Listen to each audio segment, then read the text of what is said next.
नमस्कार स्टूडेंट, मैं Ramesh Kumar Sahu Rajans career private limited के ऑफिशियल यूट्यूब चैनल में आपका पुनः स्वागत है। तो चलिए आज हम आपके लिए लेकर आए हैं वर्क पावर एनर्जी के न्यूमेरिकल। और न्यूमेरिकल सॉल्व करने से पहले न्यूमेरिकल के कुछ बेसिक कॉन्सेप्ट होते हैं, ठीक है, उसको देखते हैं, फार्मूला को रिमाइंड करते हैं, उसके बाद न्यूमेरिकल में चलते हैं। तो चलिए देखते हैं। तो यहाँ पर देखो, पहले देखते हैं वर्क क्या होती है। तो वर्क समझो, ठीक है, वर्क होती है अपना कार्य, वर्क होता है कार्य, ठीक है। और कार्य क्या होती है तो समझो, ये मान के चलो ये जमीन पर कोई वस्तु रखी हुई है, ठीक, क्लियर है। और इस वस्तु को मैं यहाँ पर एक रस्सी लगा के, बल लगा के यहाँ पे इसको खींच रहा हूँ, ठीक, क्लियर है। तो जब इसको यहाँ पर खींचूंगा तो ये क्या होगी, इधर से चलकर यहाँ पर आ जाएगी वस्तु, ठीक, क्लियर है। तो यहाँ से क्या होगा, ये इधर विस्थापित होगी या ये विस्थापन हो जाएगा, ठीक, क्लियर है। और यहाँ पर देखो ये जो विस्थापन है और बल है, यहाँ पर एक क्या बनेगी, एक याद रखना एंगल बनेगी, थीटा बनेगी। अब हमको पता है जिस साइड याद रखना एंगल बनती है, थीटा बनती है, इस बल को दो भाग में रिजॉल्व कर सकते हैं, एक इधर साइड और एक इधर साइड, ठीक है। तो जिस टाइप जिधर क्या होती है थीटा बनता है उसको हम लोग बोलते हैं कॉस थीटा। तो इधर क्या हो जाएगी, एफ कॉस थीटा एक बल लगेगी, इधर क्या लगेगी, एफ साइन थीटा एक बल लगेगी, ठीक, क्लियर है। तो इसको याद रखना, इस एम द्रव्यमान के वस्तु को यहां से यहां ले जाने के लिए याद रखना कौन सा बल लगेगा, तो इस पर लगेगी याद रखना एफ कॉस थीटा बल, ठीक, क्लियर है। तो यहां पर कार्य क्या होती है तो देखो कार्य क्या होता है, तो बल गुणित याद रखना बल की दिशा में विस्थापन। कार्य क्या होता है तो कार्य बराबर होती है, याद रख लीजिएगा, कार्य बराबर होती है बल, एक बल, ठीक है, जो बल लगाए हैं। और याद रखना बल की दिशा में, बल की दिशा में विस्थापन ये होता है अपना कार्य, ठीक, क्लियर है। तो यहाँ पर देखो W याद रख लीजिएगा, W वर्क को बोलते हैं W, और बल क्या हो जाएगी F। और यहाँ पे बल की दिशा में याद रखना विस्थापन, याद रखना बल कौन सा लगा है, F cos थीटा बल लगी है, याद रखना। और बल की दिशा में विस्थापन कितना हुआ है, D विस्थापन हुआ है। तो यहाँ से याद रखना वर्क इक्वल्स टू क्या हो जाएगी, वर्क इक्वल्स टू हो जाएगी FD cos थीटा। यहाँ पर क्या मिल गया अपने को, FD cos थीटा, ठीक, क्लियर है। अब यहाँ पर देख लीजिएगा, ये जो याद रख लीजिएगा बल जो होती है ये भी एक सदिश राशि है और विस्थापन ये भी एक सदिश राशि है। तो दो सदिश राशि का जो प्रोडक्ट होता है याद रखना डॉट प्रोडक्ट, ये क्या होती है तो एक अदिश होता है। तो वर्क हमारे पास क्या हो जाएगा, एक अदिश राशि हो जाएगी, ठीक, क्लियर है। वर्क क्या हो जाएगी, अदिश राशि। अब यहाँ पर देखो, यहाँ से हमको एक फार्मूला मिल गया है F इंटू डी। तो यहाँ से क्या हो जाएगी, इसका मात्रक भी निकल जाएगा। तो इसका मात्रक हम लोग निकाल सकते हैं। तो मात्रक क्या हो जाएगी, तो देखो बल का मात्रक गुणित विस्थापन का मात्रक। तो बल का मात्रक क्या होता है, न्यूटन, और विस्थापन मात्रा क्या होता है, मीटर होती है। और 1 न्यूटन मीटर बराबर याद रखना 1 न्यूटन मीटर बराबर 1 जूल होता है, ठीक है। 1 न्यूटन मीटर बराबर 1 जूल होता है। आपको 1 जूल का डेफिनेशन पूछ लिया जाए तो याद रखना 1 जूल का डेफिनेशन क्या होती है, किसी वस्तु को याद रखना 1 किलोग्राम की वस्तु को विस्थापित करने के लिए, 1 मीटर विस्थापित करने के लिए, ठीक है, किसी वस्तु को, ठीक है, एक मीटर विस्थापित करने के लिए यदि 1 न्यूटन बल कार्य करना पड़े, ठीक है, तो याद रखना उसको हम लोग कितना कार्य करना बोलेंगे, उसको हम लोग बोलेंगे 1 जूल कार्य करना, ठीक, क्लियर है। एक बार और सुनिएगा, किसी वस्तु को याद रखना 1 मीटर विस्थापित करने के लिए यदि 1 न्यूटन का बल लगाना पड़े तो वहां पर किया गया कार्य कितना होता है, 1 जूल होता है, ठीक, क्लियर है। तो ये हो गया 1 जूल। तो ये हो गया याद रखने आपका वर्क के बारे में थोड़ा सा फार्मूला है, रिवाइंड कर लीजिएगा। चलिए नेक्स्ट देखते हैं। इसी में आगे देखो, वर्क से याद रखना एक होता है वर्क के बाद एनर्जी, याद रखो एनर्जी क्या होती है, याद रखना ऊर्जा। तो कार्य करने की जो क्षमता होती है उसी को हम लोग क्या बोलते हैं, ऊर्जा। तो ऊर्जा क्या होती है, कार्य करने की क्षमता ये याद रखना क्या होती है, तो इसको हम लोग बोलते हैं ऊर्जा। अभी देखो कार्य करने की क्षमता मतलब क्षमता कोई भी भौतिक राशि नहीं है, उसका मेजर नहीं किया जा सकता। तो यहाँ पे ऊर्जा बराबर क्या है, तो याद रखना एक टाइप का कार्य ही है। ऊर्जा बराबर क्या है, एक प्रकार का कार्य ही है। तो इसका भी मात्रक क्या हो जाएगा, उस ऊर्जा का याद रखना इसका भी मात्रक हो जाएगा आपका जूल हो जाएगा, ठीक है। व्यवहारिक मात्रक में हम लोग क्या बोल देते हैं, इसको कैलोरी बोल देते हैं। वैसे SI मात्रक इसका क्या होती है, तो जूल होता है, ठीक, क्लियर है। अब ये जो ऊर्जा होती है याद रख लीजिएगा, देखो ये 2 टाइप की होती है ऊर्जा, ठीक, क्लियर है। ये ऊर्जा याद रखना 2 टाइप की होती है। एक होता है याद रखना काइनेटिक एनर्जी, ठीक है, गतिज ऊर्जा। और एक क्या होती है, पोटेंशियल एनर्जी, स्थितिज ऊर्जा, ठीक, क्लियर है। तो काइनेटिक एनर्जी गतिज ऊर्जा क्या होती है, तो याद रखना ये जो गतिज ऊर्जा होती है ये होती है, याद रख लीजिएगा, ½ mv²। जहाँ पे m क्या है, m है वस्तु का द्रव्यमान और v क्या है, वस्तु का वेग है। और यहाँ पे याद रखना पोटेंशियल एनर्जी कितनी होती है, तो ये होती है याद रखना mgh, ठीक है। जहाँ पे m क्या है, तो m क्या है, मास है, g ग्रेविटी है, ठीक है, पृथ्वी त्वरण है और h क्या है उसका हाइट है। तो यहाँ पर आपको ये फार्मूला मिल गया, ठीक है, गतिज ऊर्जा के लिए, और ये फार्मूला मिल गया किसके लिए, स्थितिज ऊर्जा के लिए, ठीक है। यहाँ पर देखो एक चीज़ें और आपको मिलती है गतिज ऊर्जा और संवेग में रिलेशन। तो देखो आपको एक गतिज ऊर्जा और संवेग में रिलेशन के लिए फार्मूला मिलता है गतिज ऊर्जा व संवेग, इसमें एक रिलेशन होती है, और वो रिलेशन कौन सी होती है देखो।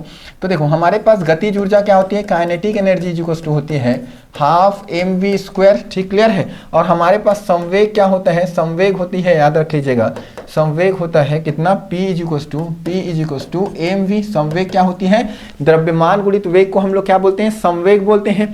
अब इस फार्मूला का थोड़ा पोस्टमार्टम करेंगे तो ये क्या हो जाएगी, काइनेटिक एनर्जी, दोनों ऊपर नीचे में हम लोग क्या कर सकते हैं, मास का इंटू कर सकते हैं। तो ऊपर में मास का इंटू और डिवाइड ऐसे कर सकते हैं, ठीक क्लियर है। तो ऊपर में क्या हो जाएगी, ऊपर में हो जाएगा हाफ mv का स्क्वायर डिवाइडेड बाई क्या हो जाएगी, m हो जाएगी, ठीक क्लियर है। और m इंटू वी को हम लोग क्या बोलते हैं, तो इसको बोलते हैं p संवेग बोलते हैं, ठीक क्लियर है। तो यहाँ पर ये क्या हो गया, हाफ p का स्क्वायर बाई m हो जाएगी। तो यहाँ पर आपका गतिज ऊर्जा क्या हो गया, एक फार्मूला मिल गया गतिज ऊर्जा के लिए, ठीक क्लियर है। ये गतिज ऊर्जा का संवेग के फॉर्म में इसी फार्मूला को देखें तो क्या हो जाएगी, संवेग के फॉर्म में 2m इधर जाएगी काइनेटिक एनर्जी, तो याद रखना 2m यहाँ पे काइनेटिक एनर्जी, और इसका क्या हो जाएगा, अंडर रूट हो जाएगी। ये फार्मूला आपको मिल गया, ठीक क्लियर है। तो यहाँ पर देखो आपको यहाँ पे इसके अलग अलग कंडीशन बनेंगे, अलग अलग कंडीशंस कैसे बनेंगे, तो देखो इस फार्मूले से क्या कंडीशन बनेंगे, यदि दो वस्तु का, याद रखना, द्रव्यमान समान हो, दो वस्तु का क्या है, द्रव्यमान जब समान हो तो यहाँ पे क्या रिलेशन बनेगी, P1 P2 बराबर क्या हो जाएगी, काइनेटिक एनर्जी 1 डिवाइड बाई क्या हो जाएगी, काइनेटिक एनर्जी 2, और इसका क्या हो जाएगा, अंडर रूट हो जाएगी। तो ये हो जाएगा जब क्या हो, m कांस्टेंट हो, कांस्टेंट। तो जब m कांस्टेंट हो तो याद रखना क्या हो जाएगी, P1 P2 बराबर काइनेटिक एनर्जी 1 बटे काइनेटिक एनर्जी 2 हो जाएगी। अब याद रखना काइनेटिक एनर्जी को कांस्टेंट कर दोगे, ke को कांस्टेंट कर दोगे, तब ये रिलेशन कैसे होगा, ये कांस्टेंट हो गया, दो तो कांस्टेंट है ही, तो यहाँ पे ये रिलेशन हो जाएगी P1 P2 बराबर अंडर रूट m1 m2। याद रखना दो वस्तु की गतिज ऊर्जाएं समान है तो यही रिलेशन बनेगा P1 P2 बराबर m1 m2, ठीक है, ये वाले फार्मूला से, ठीक है।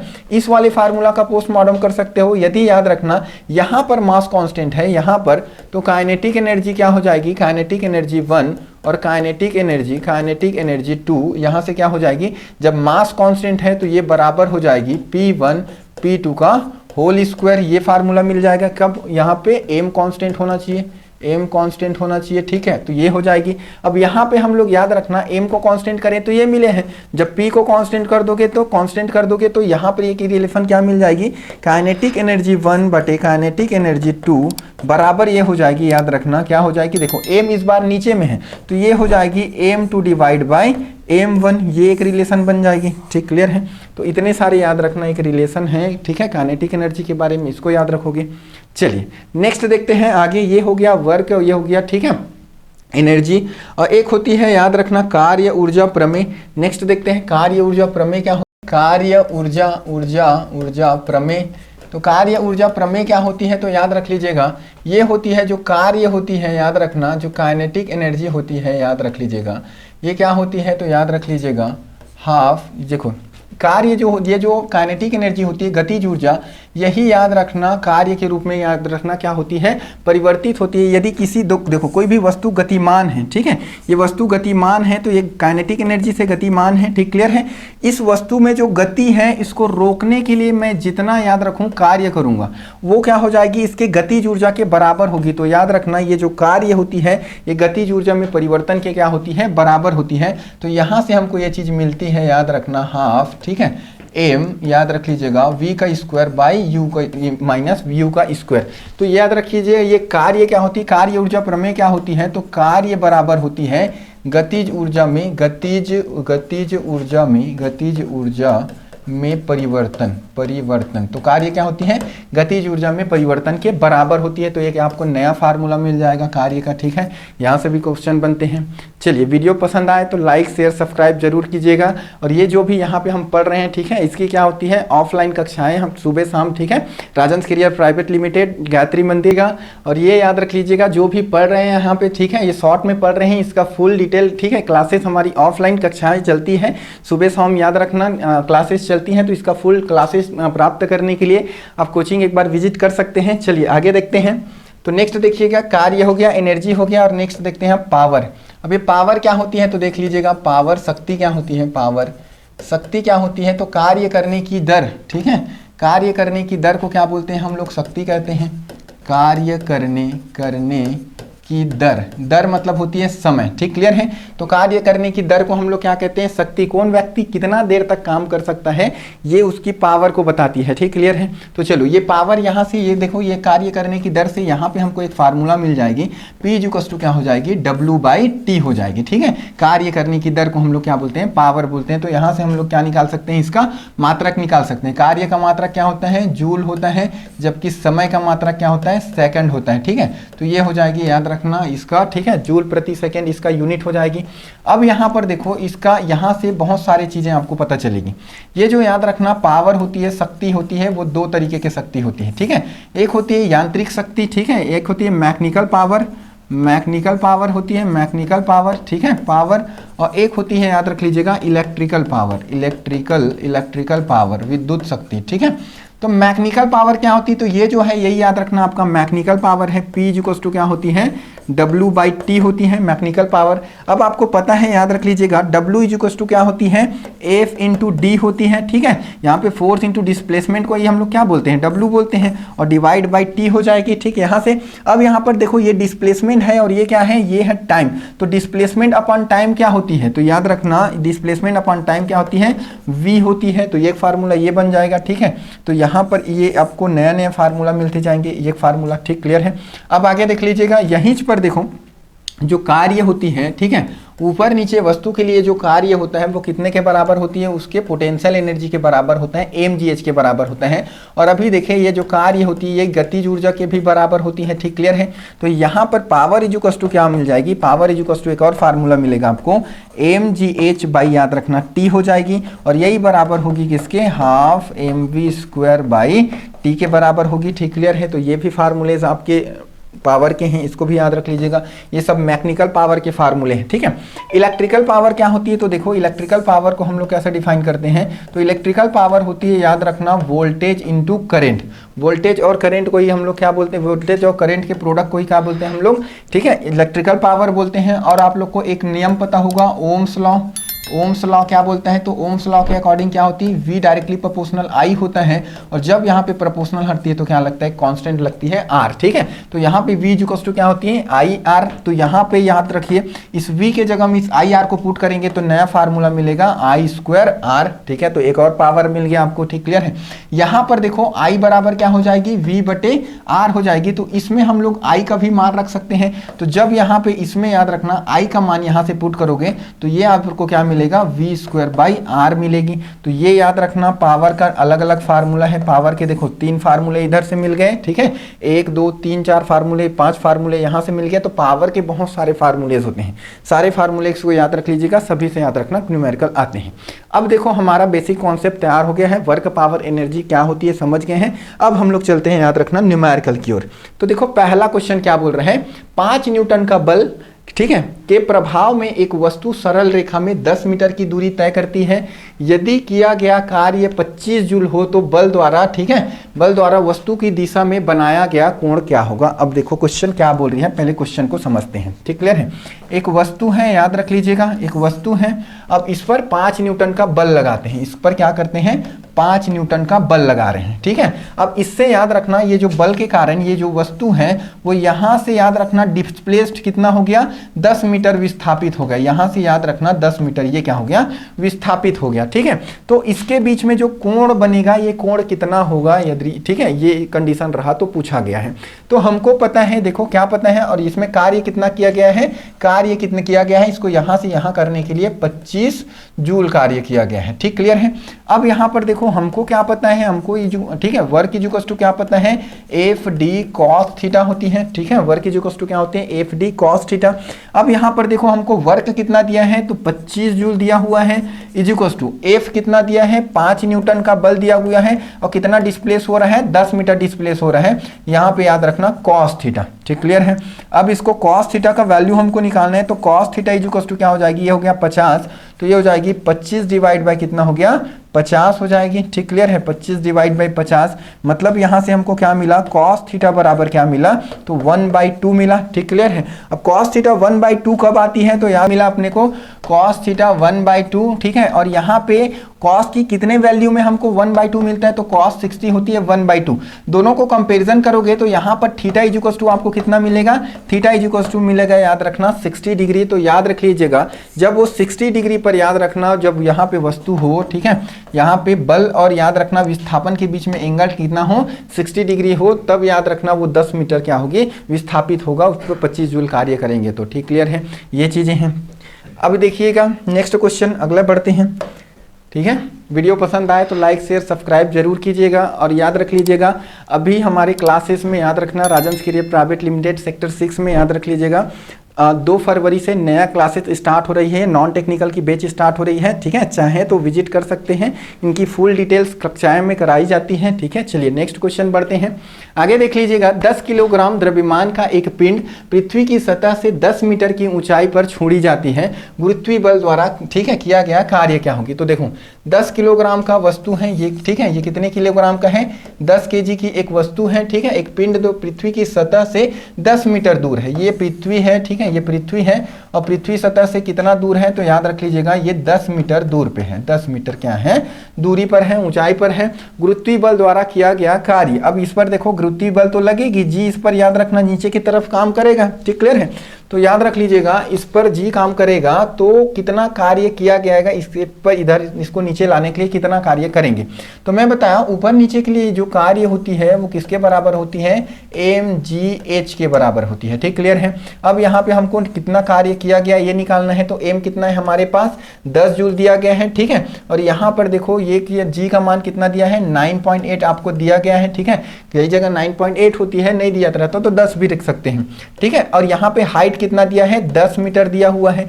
जब इसको सॉल्व करो याद रखना तो ये कितना आ गया, हो जाएगी, तो ये याद रखना 980 जूल कार्य करना पड़ेगा, ठीक क्लियर है। कितना काम करना पड़ेगा, 980। अब चूंकि वस्तु याद रखना ग्रेविटी की तरफ आ रही है, नीचे की तरफ आ रही है, तो नीचे की तरफ जी का मान क्या होता है, पॉजिटिव, तो इसकी वैल्यू भी क्या होगी, पॉजिटिव होगा, तो ये हो जाएगी 980 जूल, ऑप्शन नंबर डी, ठीक क्लियर है। चलिए नेक्स्ट क्वेश्चन की ओर आगे बढ़ते हैं। अगला देखिए, अगला है यदि एक अर्धवृत्ताकार पथ जिसकी त्रिज्या कितनी है, r है, अर्धवृत्ताकार पथ है जिसकी त्रिज्या क्या है, r है, पर एक m द्रव्यमान की, ठीक है, एक द्रव्यमान की वस्तु फिसलती है, तब सतह की तली पर वेग होगा। इस सतह की जब ये ऐसे फिसलेगी, याद रखना यहाँ पर बोला गया है, जब ये ऐसे फिसलेगी तो याद रखना इसके तली पर इसका वेग क्या होगा, ये हमको कैलकुलेट करनी है। तो देखो यहाँ पर काम करती है, याद रखना ऊर्जा संरक्षण का नियम, ऊर्जा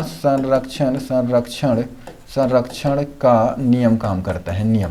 अब ये ऊर्जा संरक्षण का नियम क्या होती है, तो इसको देखो, ऊर्जा संरक्षण मतलब याद रखना वस्तु के हर एक पॉइंट पर गतिज ऊर्जा और स्थितिज ऊर्जा का मान क्या होता है, समान होता है। तो यहाँ पर इस वस्तु की याद रखना अभी तो स्थिति है, जैसे इसको छोड़ेंगे तो याद रखना इसकी स्थितिज ऊर्जा किस में कन्वर्ट होगी, गतिज ऊर्जा में कन्वर्ट होगी। तो हर एक पॉइंट पर उसकी स्थितिज ऊर्जा और गतिज ऊर्जा क्या होती है, समान होती है। तो देखो हमारे पास स्थितिज ऊर्जा कितनी होती है, स्थितिज ऊर्जा याद रखना, स्थितिज ऊर्जा बराबर याद रखना गतिज ऊर्जा होती है, गतिज ऊर्जा, ठीक है। पोटेंशियल एनर्जी इक्वल्स टू क्या होती है, काइनेटिक एनर्जी होती है वो, ठीक है। ऊर्जा संरक्षण का नियम यही बोलता है। तो यहाँ पर देखो इसमें क्या होगी, स्थितिज ऊर्जा जो होती है वो क्या होती है, mgh। अब यहाँ पे h के जगह में क्या दिया है, r दिया है, तो यहाँ पे क्या होगी, mgr होगी, ठीक क्लियर है। और काइनेटिक एनर्जी इस पर कितना होगा, तो याद रखना हाफ mv² होगी। यहाँ से हमको क्या मिलेगा, तो यहाँ से याद रखना आपको वेलोसिटी मिल जाएगी। तो यहाँ पे m और m क्या हो जाएगा, कैंसल आउट हो जाएगा। v का स्क्वायर इज इक्वल टू आपको क्या मिलेगा, 2 इधर जाएगी तो क्या हो जाएगी, 2gr मिल जाएगा। और यहाँ पे v बराबर क्या हो जाएगा, v बराबर √2gr। तो इस पर याद रखना, इस वस्तु पर याद रख लीजिएगा, ठीक है। तब सतह की तली पर इसका वेग कितना होगा, 2gr के बराबर होगी। तो ये हो जाएगा याद रखना 2Gr। ये चलिए नेक्स्ट क्वेश्चन देखते हैं। 2m तथा m द्रव्यमान के दो पिंडों की गतिज ऊर्जाएं का अनुपात समान, ठीक है, गतिज ऊर्जा का अनुपात कितना है, 8:1 है, तब उसके रेखीय संवेग का अनुपात क्या होगा, ये पूछा गया है। तो देखो एक याद रखना 2m की वस्तु है और एक क्या है, m द्रव्यमान की वस्तु है, ठीक क्लियर है। इसकी गतिज ऊर्जा कितनी है, इसकी गतिज ऊर्जा है याद रख लीजिएगा 8, और इसकी गतिज ऊर्जा कितनी है, तो इसकी गतिज ऊर्जा है याद रख लीजिएगा कितना, 1। इन दोनों के अनुपात में है, ठीक क्लियर है। अब हमको क्या पूछा है, इनके संवेगों का अनुपात पूछा है। तो हमारे पास याद रखना क्या होती है फार्मूला, याद रखना संवेग और गतिज ऊर्जा का रिलेशन में बताया था, काइनेटिक एनर्जी इक्वल टू क्या होती है, तो याद रखना p²/2m होती है, p² बाई क्या होती है, 2m होती है। अब यहाँ पे हम लोग एक रिलेशन निकाल सकते हैं, ठीक है, क्या निकाल सकते हैं, तो काइनेटिक एनर्जी 1 डिवाइड, ठीक है, divide by kinetic energy 2 is equal to क्या हो जाएगी, तो ये हो जाएगा याद रखना p1 डिवाइड बाई p2 का होल स्क्वायर इंटू इसमें m है, तो देखो m नीचे में है, इन्वर्सली प्रोपोर्शनल है, तो क्या हो जाएगी m2 डिवाइड बाई m1 हो जाएगा, और यहाँ पे 2 डिवाइड बाई 2, तो 2 और 2 तो कैंसल आउट हो जाएगी, ठीक क्लियर है। तो ये एक रिलेशन हमारे पास क्या बच जाएगी, एक रिलेशन हमारे पास ये बच गया, ठीक क्लियर है। ये अब यहाँ से हमको क्या निकाल सकते हैं, तो इसका याद रखना P का अनुपात निकाल सकते हैं। हमको किसका अनुपात निकालना है, संवेगों का अनुपात। तो इसको हम लोग क्या कर सकते हैं, तो देखिए इसको कर सकते हैं, देखो ये हो जाएगी, ठीक है, काइनेटिक देखो P1 डिवाइड बाई P2, ठीक है, ये हो जाएगी, इसका होल स्क्वायर है, तो यहाँ पर याद रखना इसको इधर ट्रांसफर करेंगे तो ये हो जाएगी kinetic energy 1 divide by kinetic energy 2 into क्या हो जाएगा, ये m1 ऊपर में जाएगी, m1 डिवाइड बाई m2 हो जाएगी, ठीक क्लियर है, m1 डिवाइड बाई m2 हो जाएगी, और यहाँ पे याद रखना यहाँ पर इसका क्या हो जाएगा, अंडर रूट हो जाएगी, ठीक क्लियर है, क्योंकि यहाँ पे स्क्वायर को हटाएंगे तो क्या हो जाएगी, ये अंडर रूट हो जाएगी, ठीक है। अब ये हमारे पास एक इक्वेशन बन गई, यहाँ से हमको क्या निकाल सकते हैं, इसका रेशियो निकाल सकते हैं। अब देखो काइनेटिक एनर्जी कितना दिया हुआ है, यहाँ पर दिया हुआ है 8, और यहाँ पर ये कितना दिया हुआ है 1, ठीक क्लियर है। m1 का मान कितना दिया है, 2m दिया हुआ है, m1 का मान कितना है 2m, और m2 का मान कितना दिया हुआ है, m दिया हुआ है, तो ये दोनों आपस में क्या हो जाएंगे, कैंसल आउट, और यहाँ पर क्या है, तो इसका अंडर रूट है, ठीक क्लियर है। अब ये दोनों रिलेशन से क्या हो गया, ये दोनों 8 दूनी 16 हो गया, और डिवाइड बाई 1, और इसका भी अंडर रूट, तो याद रखना 16 का अंडर रूट कितना हो जाएगा, ये हो जाएगी 4, और 1 का क्या हो जाएगा 1, तो यहाँ पे हमको P1 रेशियो P2 कितना मिल जाएगा, तो ये मिल जाएगी P1 रेशियो P2 बराबर याद रखना 4:1। करेक्ट आंसर हो जाएगा ऑप्शन नंबर सी, ठीक क्लियर है। तो इस तरीके से रिलेशन निकाल के हम लोग याद रखना अनुपात निकाल सकते हैं। चलिए नेक्स्ट देखते हैं। अगला क्वेश्चन देखिए, दो पदार्थ के द्रव्यमान क्रमशः 4 ग्राम और 9 ग्राम हैं, यदि उनकी गतिज ऊर्जाएं समान हो तो संवेग का अनुपात क्या होगा, ठीक। तो देखो उनकी गतिज ऊर्जाओं को समान कर दिए हैं, यहाँ पे देखिए गतिज ऊर्जा बराबर क्या होती है, तो ये होती है हाफ p का स्क्वायर बाई m होता है, ठीक क्लियर है। p का स्क्वायर यदि p बराबर क्या होती है, तो याद रख लीजिएगा ये अंडर रूट 2, ठीक है, 2m काइनेटिक एनर्जी होती है, ये होता है। अब यदि क्या बोल रहा है, दो वस्तु की गतिज ऊर्जाएं समान है, तो दो वस्तु के लिए अलग अलग संवेग लेते हैं, तो संवेग 1 डिवाइड बाई संवेग 2 करते हैं, तो ये कितना आ जाएगा, तो ये आ जाएगी अंडर रूट याद रखना 2m, याद रखना m1 kinetic energy divide by क्या हो जाएगी 2m2 काइनेटिक एनर्जी। अब दोनों में याद रखना, इसको काइनेटिक एनर्जी को 1 2 क्यों नहीं किए हैं, क्योंकि याद रखिए यहाँ पे स्पष्टली बोला गया है कि उसकी गतिज ऊर्जाएं समान है। अब समान गतिज ऊर्जा है तो ये कट जाएगी, यहाँ पे याद रखना 2 कट जाएगी, इन दोनों का रेशियो हमको क्या मिलेगा P1 डिवाइड बाई P2, यहाँ पे क्या मिल जाएगी, तो under root m1 divide by m2। अब यहाँ पे क्या बोला है कि याद रख लीजिएगा उनके द्रव्यमानों का अनुपात कितना है, 4 ग्राम और 9 ग्राम है, तो इसकी वैल्यू कितना दिया है 4 ग्राम, इसकी वैल्यू कितना दिया है 9 ग्राम, और दोनों का अंडर रूट करेंगे तो ये क्या आ जाएगा 2/3 आ जाएगी। तो इसके संवेग का अनुपात हमारे पास कितना आया, संवेग का अनुपात आया संवेग 1 संवेग 2 डिवाइड बाई 2:3, ठीक क्लियर है। तो इसका करेक्ट आंसर है आ जाएगा 2:3 हो जाएगी उसके संवेगों का अनुपात, ठीक क्लियर है। ये रहे याद रखना वर्क पावर एनर्जी के महत्वपूर्ण क्वेश्चन। और भी ऐसे वीडियो प्राप्त करने के लिए चैनल को लाइक कीजिए, सब्सक्राइब कीजिए, ठीक है। और इनके फुल डिटेल क्लास कक्षाएं में चल रही है, तो आके ज्वाइन कर सकते हैं, ठीक है, एक बार विजिट कर सकते हैं, डेमो क्लासेस ले सकते हैं। चलिए मिलते हैं नेक्स्ट वीडियो में, धन्यवाद।